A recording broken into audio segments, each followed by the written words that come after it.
mission of our revolution has got three aims. And it is those aims that give us the ideology.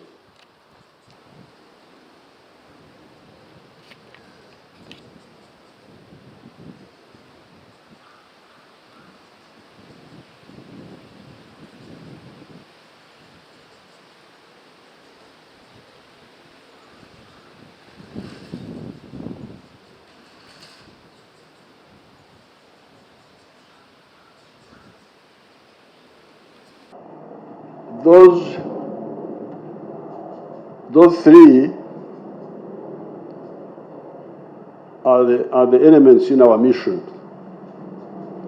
Number one, prosperity for the people of Uganda, for the people of Africa. Are they entitled to a prosperous life or not?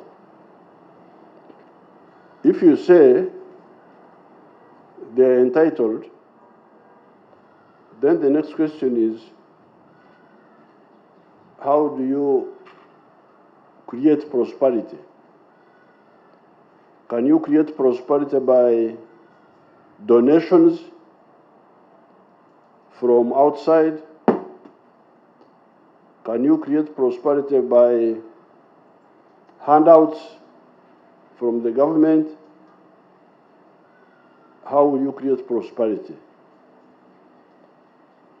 Our answer there is that the only way you can create prosperity is to enable the population to produce goods or services and sell them. And in that way, each individual, each family can get money to build a prosperous life. Now, if there are others who have got another solution, they should tell us. But for us, we don't see any other solution. And this is what we have been telling people since the 1960s, that please, the only way you can create prosperity for the people is to enable them, each family, each individual, produce a good, a product, or a service. Service is like if you have a hotel, if you are a musician, if you are a doctor, and you treat people, all those are services. But goods are food, products of the factories, products of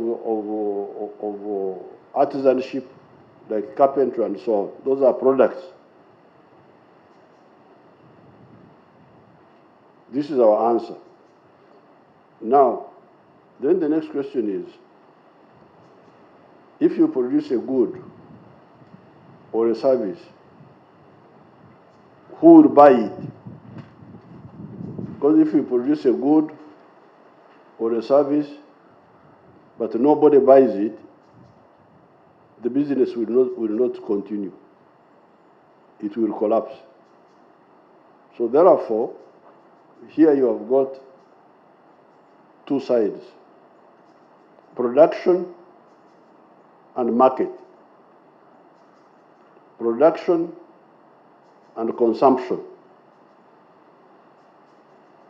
So this is point number one, and we shall see the implications of that. Once this is very clear, that a society cannot be prosperous unless it produces and markets what it produces with Echibaro, because you must do so with Echibaro, because sometimes you can produce without Echibaro. Echibaro is in Acholi, we call it chura. Chura in Acholi, in Ates Wakara Majong, we call it Aymar. In Lugbara, we call it Otita. So, produce a good or a service with a chibaro. That's how the families will get prosperity. But later on, we shall see the implications. And when you do that, somebody must buy it. Because if you produce and nobody buys, prosperity will not be there.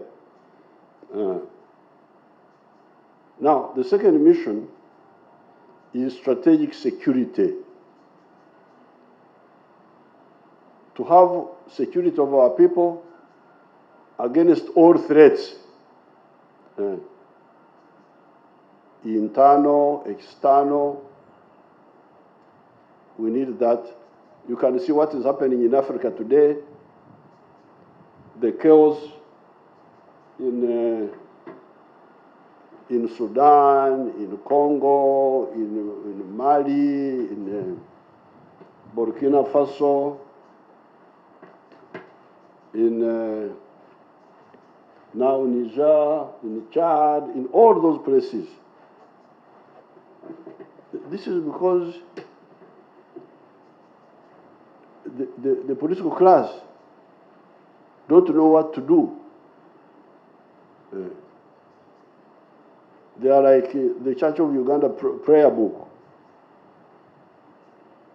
Balekanga byo basande kukola, nibakola byo tasande kukola, n'amazima tegali mu bo.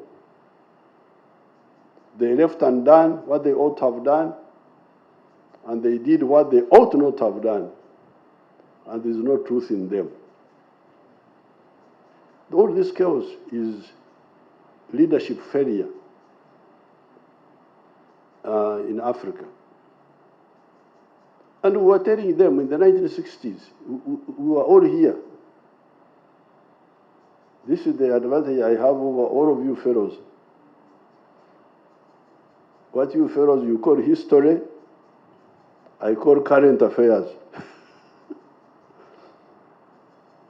Say, oh, history. I said, which history are you talking about? I was there. Because I was there watching with these people at independence. And we told our people, please, if you do this,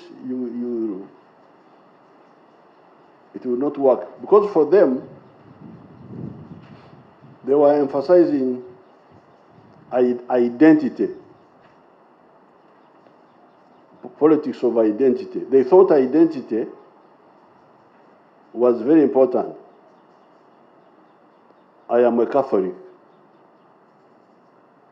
Oh, you're a Catholic. Thank you very much. I am a Protestant. Oh, okay. We didn't know, but now we know. Thank you very much. I am a Muslim. I am a Muganda. I am a Mnyankole. I am an Acholi, and so on. This is what they were emphasizing. The political parties were based on identity. DP for the Catholics, UPC for the Protestants, Kabaka Yeka for the Waganda Protestants. But then our question was, okay, you are what you are, but what will you eat? Don't you need food? Whatever religion you are, don't you need food? Oh, how about medicine? Do you need medicine, or there is medicine for Catholics and medicine for Protestants and medicine for Muslims and medicine for Baganda and medicine for Nyankole? Do you have similar needs? Do you need houses, good houses to live in? Whatever religion you are, whatever tribe you are, do you need nice houses? Do you need security? But they were not listening. And As the Bible says, buli muntu yena kyasiga kyakungula munange. Everybody, whatever he sows, that's what he reaps. So we reaped what we sowed. From 1964, it didn't take long. The whole system had started collapsing. The 1964 the lost counties, these counties of Chibale, this what is now Chibale district, Bujaga and Bugangaizi, which had been put into Buganda by the British when they are Banyoro areas, because they wanted to punish Kabarega. That crisis of 1964, 1966, the fight between Mutesa and Obote, 1971, the coup of Idi Amin, and so on, until we had to come in and fight. From 1971, we said, no, this circus must stop. We told you to peacefully stop, now you have refused, we shall show you. That's how 1971, we transformed from a student group into a liberation movement until 1986, when we gained the upper hand. But those were the mistakes. Identity. And for us, we were saying, no, yes, identity is important to some extent, that you know customs, how to get married, how to do this, how to do that. Okay, that's good, but all of you have similar needs. Whatever group you are, you have similar needs. You need food, you need medicine, you need shelter, you need education, you need security, you need jobs, you need infrastructure, roads. So since your needs are the same, why don't we emphasize the people's needs? Because the needs are similar. That was our argument. So that's why for us, eventually we distilled these aims. We said, for us, our aims are these ones. You, if you have got your aims of what tribes, you continue, but for us, these are ours. Prosperity for our people. Strategic security. I will first talk about those and then talk about the other one last. So strategic security meant capacity to build a force, a defense infrastructure, and law and order infrastructure to guarantee peace for Ugandans, so that they can produce goods and services. That's what Magambo was telling you. That CID is not just uniforms and saluting and so on. CID is to ensure that we have no crime, so that people can do number one, produce goods and services so that they get prosperity.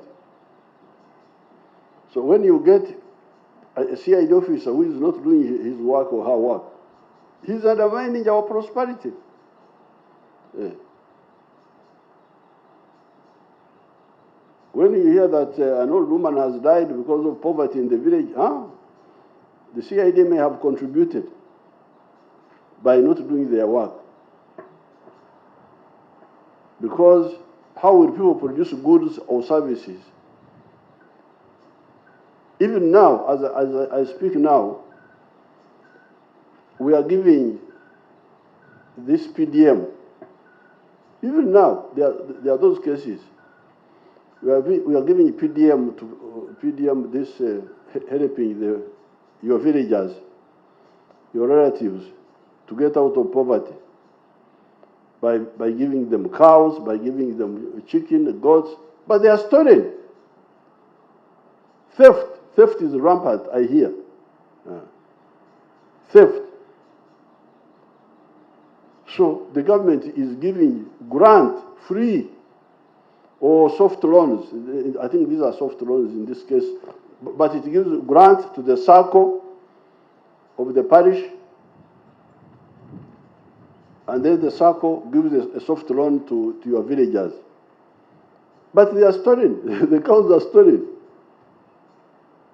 And they are not recovered, and the one who steals them is not punished. So there is impunity. If that continues, how will your people get out of poverty?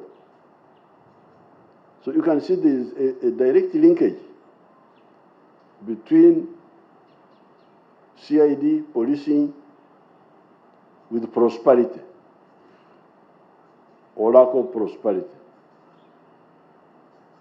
But before we come to crime, once you agree that the good aim of a country is to aim at prosperity through the production of goods and services and selling them, then as we have already said, that means you need market now, the issue of market. And this is where we give a knockout to those who are talking of the politics of identity. Because I am a Mnyankore. You must have heard about that this old man is a Mnyankore. Now, this Mnyankore, where would his prosperity come from? His prosperity will come from having cows,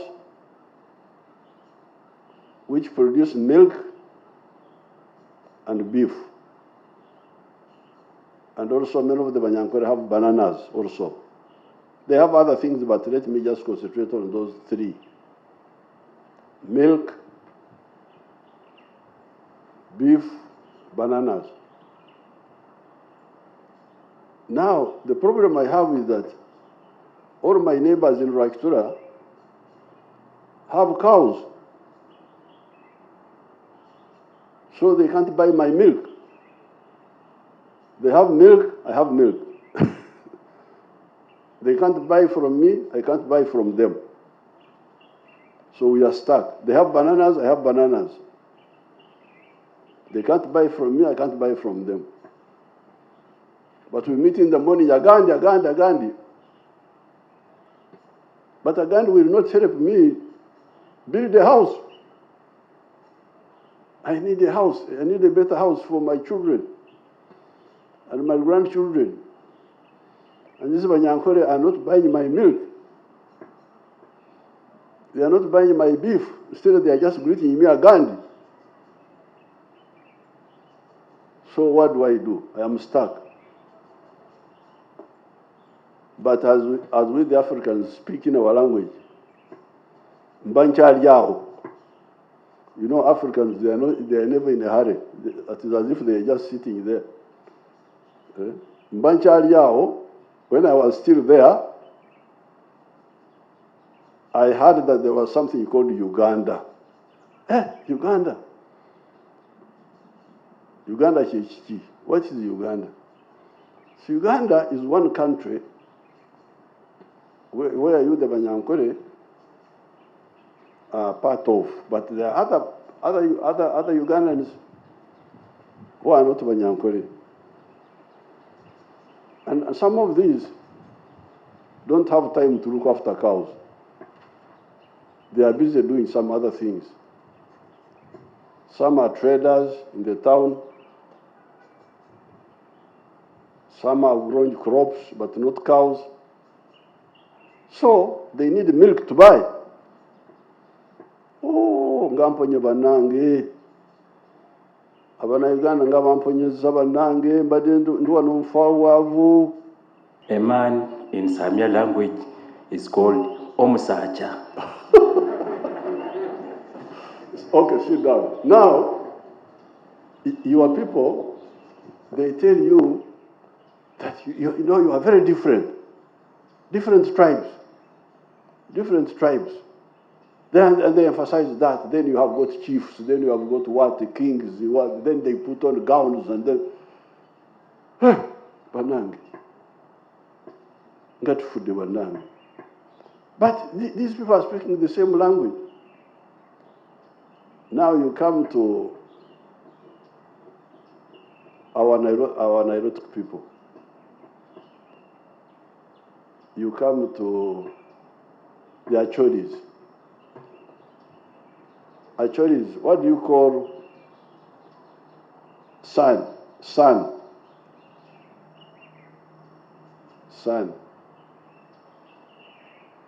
Do you have an Acholi here? Come.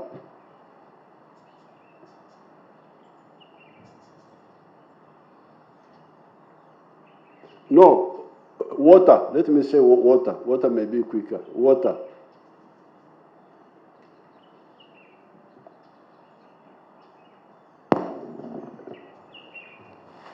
Your Excellency, water is P. P. Yes, sir. Beping. Apoyo, Beping. Langi, have you ever seen Langis, you people? Let's see how the Langis look like.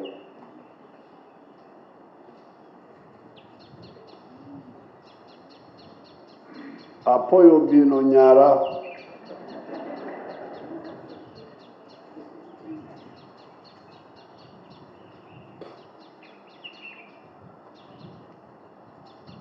Kopango. Kope. Erio mabel. Mabe. Pacho kwene. Dokolo. Dokolo. Yes. Apoyo. What do we call water in Langi? P. P. This is Acholi, this is Langi. Now, before you go back, what do you call daughter in Langi? Daughter. Daughter. Anyaka. Anyaka. Anyaka. Nyara. Nyara is what? When you're saying my daughter, is Nyara. But when you're saying a daughter, Nyaha. Oh, so when I say my daughter, like you say, I say Nyara. Nyara. Because you are my daughter. Yes. Now, you the Bantus, you know what Nyara means.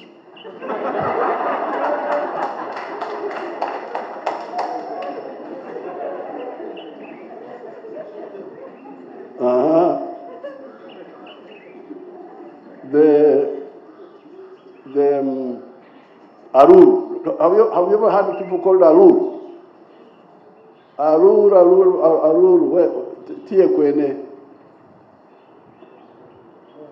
We don't have any Arur here. Okay. How about Japadora? Let's say Japadora.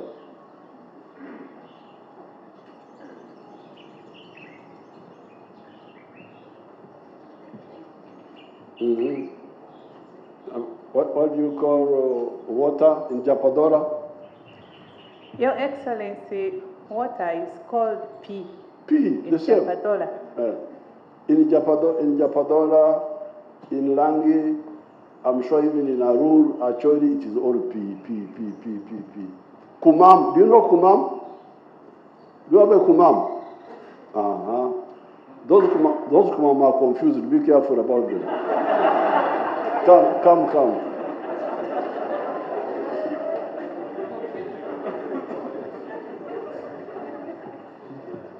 What do you call water? Your Excellency, water is also called P. Yes, the same. But why you need to be careful about Kumam is that they mix Teso with the Langi so they can confuse you.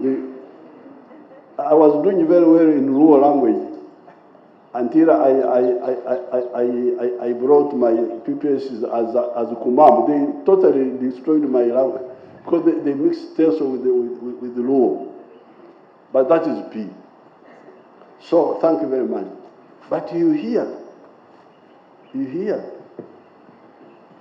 the linkage between the Bantu, so the Bantu dialects are the same, are similar. The Nilotic dialects are similar. The Karamojong, if I was called the Karamojong and the Iteso and the ones in South Sudan and Turkana, they are similar. But also the Bantus and the Nilotic, they are linked. You have heard Nyara.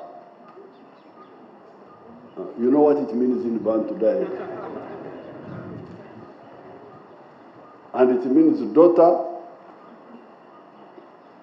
So therefore, but to what Chariao, apart from the dialects being similar or being linked, we also happen to have a wonderful opportunity. This is Swahili. Swahili is a neutral language. It belongs to no tribe.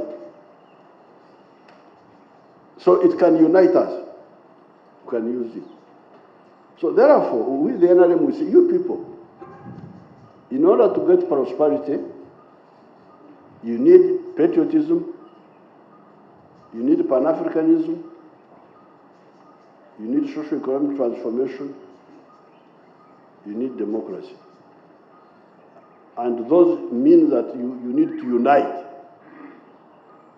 So therefore, we don't accept the other line of saying you would be divided. We say you be united. And we say, by the way, do you know that you are similar? God created you, you are similar people. Slight differences, slight differences. When I go to these rallies, I don't, like in most of these areas, Busoga, Buganda, I don't use translators. Because I can understand what they are talking about. It's like Runyankore, but spoken in a slightly different way. So the dialects are linked. They are either similar or linked. But more importantly, we've got Swahili, which is a neutral language. So, in order to support our prosperity, why don't we emphasize uniting our people and reject those who want to divide?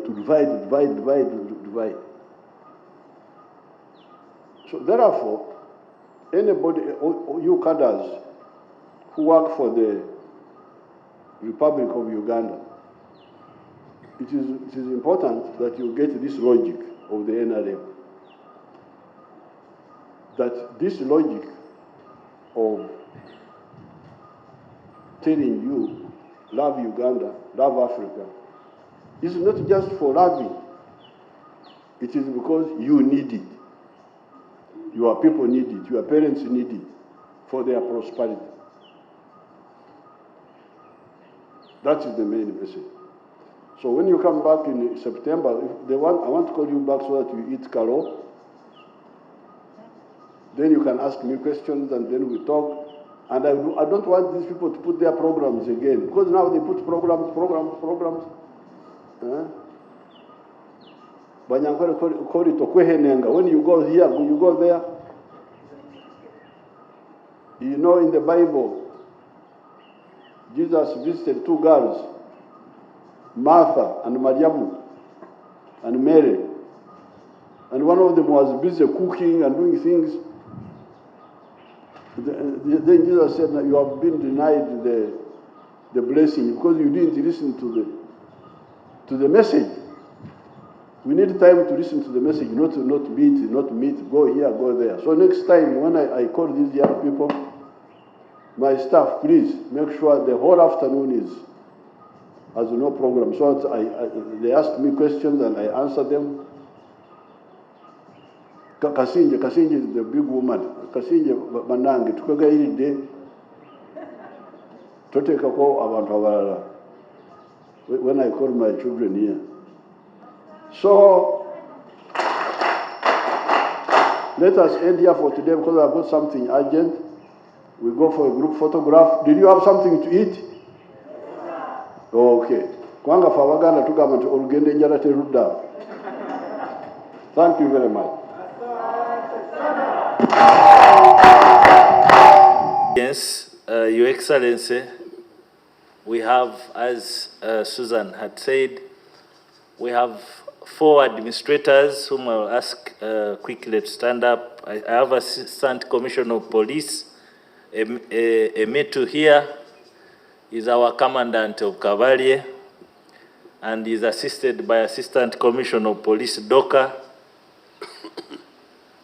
And we also have another directing staff, Senior Superintendent of Police, Tuvanoni. And then the last person in the coordinating team is Detective Senior Superintendent of Police, Owor. This one is directly in my office, who coordinates the training aspect of these people. Now, Your Excellency, before I just make 1 or 2 remarks about this effort, allow me to first of all express our sincere appreciation for the recent promotions you gave us in Uganda Police. They had taken quite some time, Your Excellency, but I'm particularly happy because the CID, we managed to get 1,900 officers who were promoted in this last batch.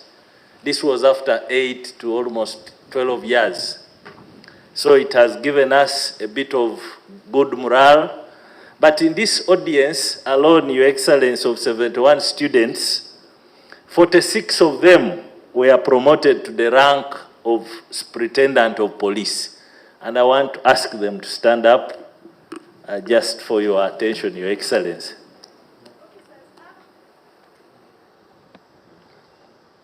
You can sit. So, Your Excellency, you can see the boost you have given us in terms of giving morale. I also wish to congratulate Your Excellency, my sister, Assistant Commissioner of Police, Susan Kasinje here. She also benefited. She's now an Assistant Commissioner. So we are working closely with her in the office here to see how best we can improve on our performance. Now, Your Excellency, so far, just as a recap, we have trained 138 district and division CID officers. And in the 3rd batch, which we are sending to Cavalier for 3 months, we are going to train another 72. Now, this group, if you add these 2 batches, the last one you addressed here, Your Excellency, plus this of 71, we shall have covered a total of 210 officers who are mainly our frontline workers, because these are the ones manning the districts. And we hope, Your Excellency, that if we achieve this target, then we are going to reduce on the excuses, especially when it comes to serving our people, because the district is the main center of where the complaints are, the corruption, all these other things. So we are very optimistic, Your Excellency, that with your guidance, we are moving well. But as you recall, Your Excellency, the above trainings are in addition to the other 3 batches you trained for us, the 136, that is in 2022 at Kasenyi. Because the group, after you guided us, that group included deputy directors, regional CID officers, and even the heads of departments. So this year we have gone to the district level. By God's will, Your Excellency, when we finish these officers, next year our priority is to go now lower on the inspectorates of police, and then we can train, and eventually I'm optimistic we are going to build a critical mass. And then with the necessary tools and the necessary command and control, I think CID will be able to contribute immensely to the socio-economic transformation agenda.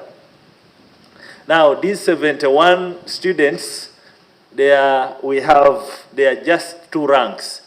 The superintendents of police and then the assistant superintendents of police. And they are all holding portfolios, as I've indicated, Your Excellency. Now, briefly, Your Excellency, not to take you through again the detailed course content which we did here with General Goloba last time we were here. The hybrid training we have developed, Your Excellency, is mainly handling two aspects. We are taking them through the ideological development and then the technical aspects of investigating criminal cases. Now, on the ideology, we have emphasized in the curriculum to teach our officers where we are coming from as a country, our history, our challenges, and then where we are after all these years, how much has been achieved, and then where are we going. So basically, those three aspects have defined our syllabus of ideology. And we think this has grounded our officers to connect the role of CID with the socio-economic transformation agenda. Because as we have said, Your Excellency, before, where there is crime, you don't expect good investments. You don't expect that tourists to come in our country and spend a good holiday here. So we are trying to turn the minds of CID to appreciate where we are going and what their specific role should be in that historical mission. So, Your Excellency, we are aware that this is not enough. Training, yes, is one of the good entry points to reforms, but we are gradually also reorganizing ourselves at Chibuli. And we shall from time to time keep you updated on the work we are doing, especially on some of these investigations. We have laid good ground, I'm optimistic, and we shall keep updating you on these individual cases which we have managed to handle and we are handling. Now, Your Excellency, we further welcome your idea and guidance on the phased implementation of the sub-county policing model. We think, Your Excellency, if this idea you really brought, if it is well implemented, some of our challenges in terms of mobility on the ground there, in terms of communication, in terms of quick response to incidents, all these things are going to be resolved. So we look forward to your guidance and support on the implementation of this roadmap. And when we do that, Your Excellency, we are optimistic that we are not going to let this country down. We promise, Your Excellency, that we shall handle the work you have assigned us, and we believe it's a noble cause, worth a fight. As I said last time, Your Excellency, this is also our Luero Bush War. I know, Your Excellency, you said that I was just dealing with trickery and so on, but we are also having a few problems which we are resisting. Intimidation, blackmail by some of these actors, but we shall stand our ground, Your Excellency. Because when we do, that's when we are going to achieve the strategic mission. With those remarks, Your Excellency, I now take this opportunity to invite you to give us your strategic guidance. I say all this for God and my country.